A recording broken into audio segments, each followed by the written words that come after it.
Tweet @TodaySOR. You're welcome back. Now, one of the biggest UK political stories of the past week, believe it or not, has been the controversy surrounding British Prime Minister Teresa May's decision to wear an expensive pair of leather pants in a photo shoot with the Sunday Times. Trousergate, as it has now been labelled, continues to make headlines today, with the UK press now reporting that the pants were made by Turkish factory workers making less than £2 an hour. The issue does raise the question, should it matter what a politician wears? And with me to answer that question in studio, we have Regina Doherty, Government Chief Whip and TD for Meath East, Darragh O'Brien, Fianna Fáil TD for Dublin Fingal, Brid Smith, People Before Profit TD for Dublin South Central, and Hugh O'Connell, the very snazzily dressed political correspondent for the Sunday Business Post. Hugh, first, will you remind people what the story with Trousergate was? Yeah, so Teresa May did a kind of a light interview, I think, with the Sunday Times magazine a few weeks ago, in which there was various pictures, portrait pictures, including one of her sitting on a couch wearing a pair of very fetching, striking chocolate brown leather trousers. Subsequently transpired that these trousers, I think, cost around £995 sterling. And then a Conservative MP, Nicky Morgan, who was a former cabinet minister, I think, who had effectively been sacked by May when she took office last summer, criticised this, said she wouldn't have been, photographed wearing such expensive trousers. And this, I think she said the most expensive, the only thing I'd ever paid like that was my wedding dress. Exactly. And subsequently, Nicky Morgan had been due to meet Teresa May with a group of other MPs in Downing Street, and Teresa May's Chief of Staff, Fiona Hill, or Joint Chief of Staff, Fiona Hill, essentially said that woman, in a text to some other Conservative MP, saying that woman is not allowed in Downing Street anymore, effectively. So Nicky Morgan was ostracised off the back of this. So this is Trousergate. The final act in that play was Nicky Morgan was due to appear in Have I Got News to You and pulled out. She did, and they replaced her, I think, with a designer handbag, which it was reported she also owned, and indeed, which cost also about £1,000. And so this is the British media, having been traumatised by Brexit and all the other issues in the past year, have decided to go a bit mad on this issue. Indeed, some would say. Regina Doherty, what did you make out of that? Geez, we've obviously very little to be talking about. We're talking about designer handbags and trousers. Can I answer the question that you asked me first? Yeah. Is that should it matter? I don't think it should matter. Now, there's probably a minimum line that you're not going to roll into Leinster House wearing a tracksuit, right? But people are reflective of the people that voted for them, and if somebody is comfortable coming in a pair of jeans and a shirt as opposed to me coming in a frock, I mean, let's not overthink this. What we should be concerned about is the quality of the contribution of the person that's making in the house, not what they're wearing. Yeah, but I suppose the point with the Teresa May trousers was... Yeah, well, okay, that was probably... First of all, I don't know which is a bigger faux pas, not to be speaking about the girl of wearing leather trousers, number one, or number two, whether they cost £1,000. Yeah. Like, no normal person I know pays £1,000 for a pair of trousers. I'd say David Cameron paid more than £1,000 for every single suit he ever came out in. Yeah, maybe. But I think that's probably the thing, is that there does seem to be, from a serious level, an over fixation and an unhealthy fixation on particularly on what women wear and how they look in the public life, and not just in politics. But aren't political clothes worn, or clothes that politicians wear worn to signal things? Like, no. You know, Darragh, you're here now, you're wearing a very nice from Tony Byrne and Malloyd, local drapers, right? Okay. Indeed, very slick suit. But if you were on, say, a Sunday show, you'd come in something a bit more casual, because you like your constituents to see that you're a relaxed kind of guy. Well, I don't overthink it, to be honest with you. It's like when I worked previously, it depends what job you're in, okay, and it depends what you're comfortable in. If I go into Leinster House, I'd wear a suit or a pair of slacks and a jacket or a shirt, sometimes a tie, sometimes not. I don't overthink it. Today, because I was on radio, I didn't wear a suit specifically for you, Katie, today, but I have meetings after this. And I do think sometimes it is about presentation, and people, look, it's up to themselves how they want to look. But there is an issue, though. I read the article, the Teresa May one, and okay, £1,000 is a lot of money to be spending on something like that, particularly when it's a month's salary to some people. What I would say, though, there is genuinely, particularly in relation to women, a fixation with and how they look, what they wear, what they spend, all of these things. She is the Prime Minister of Britain, after all. No one was talking about, now we do talk enough about her policies, because I disagree with most, if not all of them, okay, and would have a lot of issues. But there were other articles written about her shoes and what shoes she wears and all these type of things. And that has happened with our previous presidents as well, with Mary McAleese and Mary Robinson. I wonder how many times have been comment about what Michael D. Higgins wears. Let's be honest about it. It's not commented Well, actually, much. Michael D. Higgins has a very particular look as well. He has a sort of a tweedy academic three-piece suit, wears Irish tweed a lot. I mean, there's no doubt, but that is not an accident either. Brid Smith, what's your view on this? Do you think it should matter what people wear? No, I don't. I mean, I don't think people should go around scruffy and dirty or smelly or anything like that. Obviously, people should be presentable, but also I think there's an over-focus on this by the media, but interestingly, they can sometimes drive a hysteria among a certain class, because I understand the designer trouser, Amanda Wakely's designer trousers have sold out. I got the last pair on the internet and last they're night. particularly ugly. Yeah, Gina. I mean, you would wear maybe more casual clothes into Leinster House than maybe Regina would. Yeah, well, Would I it be fair often to say that? do wear jeans, but I always make sure I have a nice top on, because that's what the cameras see and that's what the public see. But I'm comfortable in that. Is there something you think should not be worn into? I wouldn't wear a House of tracksuit Parliament? into the Parliament. It's it looks like you've just come from a jog in the Phoenix Park or something. But I don't think that we should be fixated about these things, and I think a lot of the time it is media driven. And I agree with the last point that it is often directed against women, as distinct from men. Nobody does comment on the Armani suits that David Cameron or others wear. But the first ever major political row about what to wear in Leinster House was about Tony Gregory's necktie, if I recall. And there was a huge political controversy at that time about whether or not he would be allowed into the Dáil chamber. We've got over without ourselves a since necktie. then, and Tony Gregory, God bless us, is gone. But But we've that got time over it was ourselves. about Tony Gregory signalling to he was representing working class people, his Absolutely. community, and why should he turn up in the Dáil looking like none of them would look? And feeling like he doesn't feel like, because he doesn't feel like, the establishment But is it not the case that if you look conservative. across the Dáil chamber, that the TDs representing more working class constituencies will tend to not be wearing suits, ties, formal correct, attire? yeah, that's correct. So surely that's a signalling thing. That is we're a representative thing. It is not something that is an accidental. I do think it's accidental, but I also think it indicates a certain mindset, which is that I'm not here to show off or to pretend that I'm something that I'm not. I'm here to do. A suit, though, Brid. I'm here to do. No, it's not that you're necessarily showing off you're wearing a suit, but I'm here to do serious business. My appearance is not what makes me a serious politician. No, it's what I do and what I say. So I don't think that it. I don't think it signals that just because working. TDs that represent working class areas are necessarily of a lesser nature. They just see the priority as being what they think and what they say rather than how they look. Well, I accept Brid's point, and it's a fair argument, but it really is down to individual choice. If you're someone who thinks that, I would maybe perhaps command greater respect or show the best of me by wearing a nice suit, or just wearing a suit in the first place, or a shirt and a nice jacket, then I don't think there's anything necessarily wrong with that. There has been a big debate in Leinster House over the last few, not a big debate, but one of the kind of little debates, I suppose, that's been happening in Leinster House is about the dress code. And I think the previous Count Corla, Sean Barrett, had tried to bring in a formal dress code. Wasn't there a discussion at the Committee of Procedure and Privileges in the last Dáil, about introducing a dress code, and it fell away. There was no support. It fell away, I suppose, because, can you imagine Mick Wallace in a suit? I certainly can't. He's trademarked the look of long shaggy hair, the jeans and the pink shirts, the pink polo shirts, and occasionally the Torino football jersey.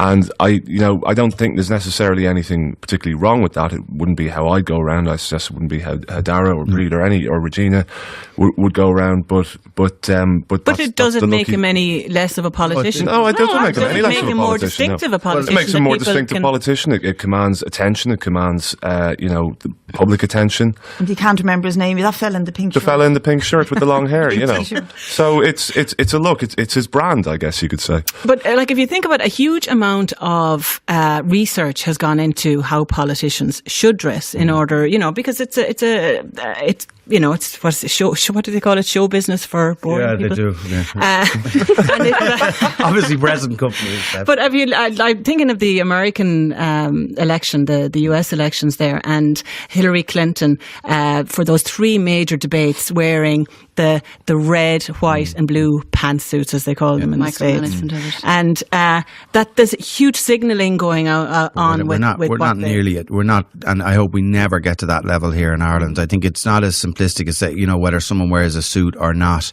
what they represent. That's not the way it is in Ireland. And it isn't a question. Well, if you wear a tie, you don't. Are you working class, or do you represent a working class area? Like the area I represent is a microcosm of Ireland. Effectively, it's all different, urban, rural, all different demographics, and that's not the thing. I think I'd agree with Hugh. It's about what you feel yourself is appropriate. Now, I wouldn't agree with rules, by the way, and I think the previous committee of procedures and privileges, trying to bring in a dress code. It's not about how people look. Yes, it is what they say, but it is an element of, and Brid alluded to this earlier on, about respecting the job and the house that you're in, because you're there not just representing yourself, you're representing all the people who voted for you and the constituency, and you're in a national parliament. So it'd be, so you have to be aware of that. But I don't think any TDs, to be honest, none of the guys or girls I know are overthink it every morning to say, well, here, am I going to wear this colour tie or that tie, or going to wear a tie or not? But I really don't think that happens. I would actually dispute that, having spent a long time sitting in the public gallery or the. Well, I'll tell you, someone's there 10 years. I never have, but maybe I'm in a minority. And I'm thinking of all the big days where the people will be watching the Dáil footage on their TVs that night, and you see the male politicians have their best suits. There's a big talk about the minister's tie on budget day, and the female politicians you find wear their brightest jackets on that day, because it obviously it helps to stand out. Regina, do you, on the big days when there's going to be television cameras around Leinster House, put in a little bit of extra thought into it? No, because, well, first of all, I have a very busy house at home, and I'm not probably the most organised person in the whole world, so whatever's first in the wardrobe comes out and gets put on me, and there's no special day. I wear a frock and that's the end of it, and it just happens to be a different colour frock depending on whatever, is in the wardrobe. We do overthink what female politicians wear, and it isn't to the same extent as men. I know we talk about Mick Wallace a lot, but he has a particularly defining look. And the reason we overthink or overtalk about female politicians is because we get commented on by other females. And I'm sorry, I don't think that's just true because we're politicians. I think you experience it in your job, newsreaders. And I know I'm probably guilty of it myself. You're sitting watching the news at 6 o'clock and, somebody comes on and you say, Jesus, that's a gorgeous jacket. Or, it's not in a bad way, but it's just... Is that, Regina, because, men have traditionally gone around in dark suits. Probably. They're boring. Bland ties, white shirts. With the exception of Dara today with his nice purple shirt. It is, yeah. But, still a bit boring. Women generally can wear outfits, they can wear different types of outfits, they can wear skirts, they can wear, jackets, they can wear different colours, various different colours, that they can more reflect their personality perhaps, and there was an interest in that. But it isn't just men, Hugh, because if you look across the water at a particular recent exchange in the House of Commons, and Jeremy Corbyn came under fire for his look, and David Cameron, when he was on the dispatch box, called him scruffy, told him that if his mother was there, he would tell him to, do up his tie and put on a proper suit. But that's outrageous. And Jeremy Corbyn has actually changed his look. Since he emerged as I think that's outrageous, because if somebody said something like that about me, right? So let's say I come into work today and I wasn't looking the best. If somebody said something like that about me, first of all, it's offensive, and second of all, it hurts.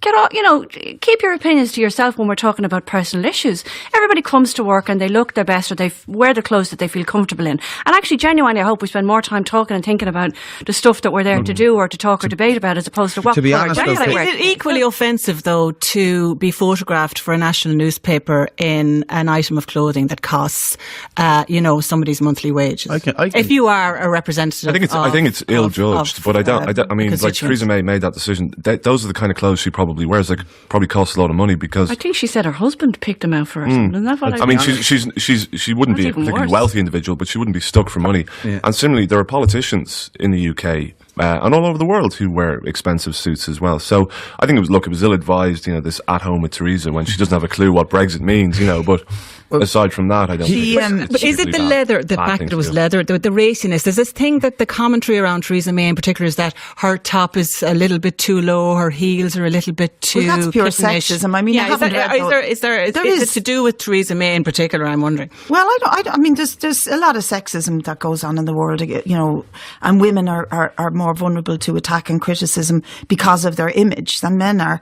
But look, she said herself that she wears those clothes because of the constituency she represents. So she obviously represents a conservative, wealthy constituency, and it relates to the people that she wants to impress. I think there's an element of that in it, but I think it's obscene for anyone to spend €1,000 on a pair of trousers. And I think and when you look at the fact that since this controversy broke, the make has sold out. It literally sold out.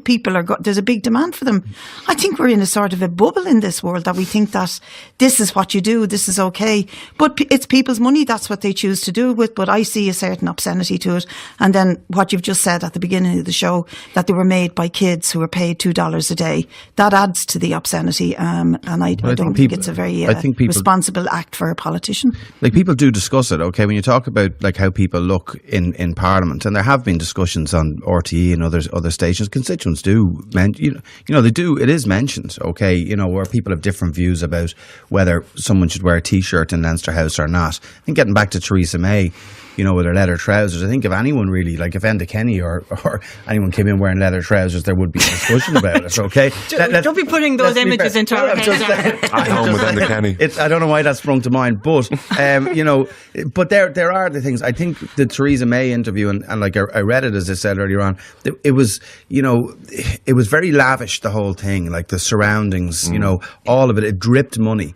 And I think that was the thing. Okay, it was for the Sunday Times, the British Sunday Times as well at that, their magazine. So it was a very glossy type of shoes and all of that. So she was trying to impress the class she represents. Yeah, I agree with Brid, and I think that was it. Like, but let me just, because David Cameron obviously would have represented a similar class. I think they've dug out that clip that we discussed there. We can have a listen to it now. 7-day services. That's absolutely vital. I'll ask my mother. Oh, I think I know what my mother would say. I think she'd look across the dispatch box and she'd say, put on a proper suit, do up your tie, and sing the national anthem.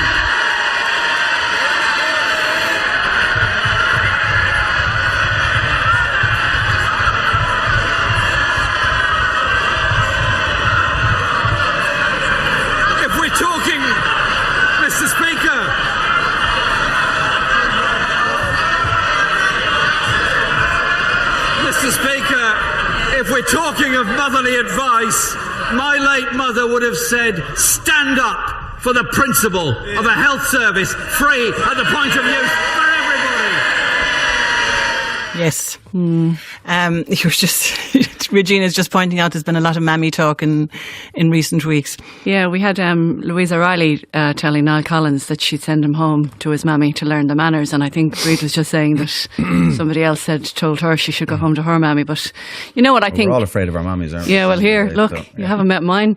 My mammy go in and bash him. That was David Cameron. We were talking about David Cameron's suits, and I mean, I'm thinking about your two former leaders of your party, Dara. Charlie Haughey with his Charvet shirts will always be remembered. You can hardly think of one without the other now.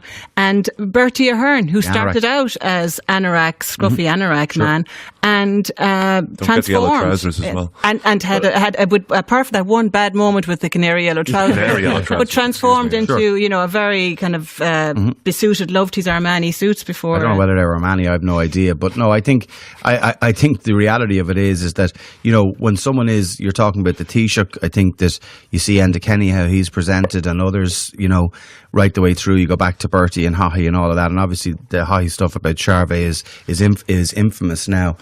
I suppose, look, the thing is, when someone is leading a country, and in any country, you only have to look across Europe, is that the prime ministers or presidents of it, Michael D, we've discussed earlier on, are going to turn themselves out well and are going to have a distinctive enough look. And our president does. I think, Bertie bar the canary yellow suit, which I seem to remember, had a distinctive enough look. And, I think that's the same for all Taoiseach, to be honest with you. So, look, I think at the end of the day, getting back to what Regina said, it's really about what we do, what we debate, how the Dáil and the Shanahan government acts, and do we improve people's lives, and do we improve the country that we're supposed to represent, as opposed to what we wear and how we look. But it does present something about, do we take the job seriously as well?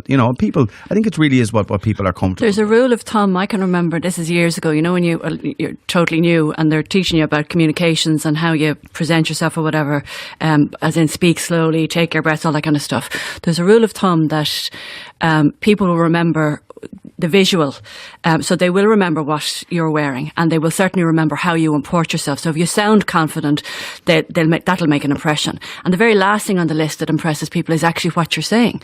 So if we're genuinely trying to impress people, well, then you should probably consider what you're wearing, the confidence in your tone. But equally, I believe that the quality of what I'm trying to say, what Brid is saying, what everybody else in Parliament has to say, has to be taken at a more serious level. Change, and we're living such a crisis-ridden world, and in the unequal world, that people's priorities about looks and all change. They want to hear the substance rather than look at the visuals as much. Okay, Brid, I'm going to have to leave it there.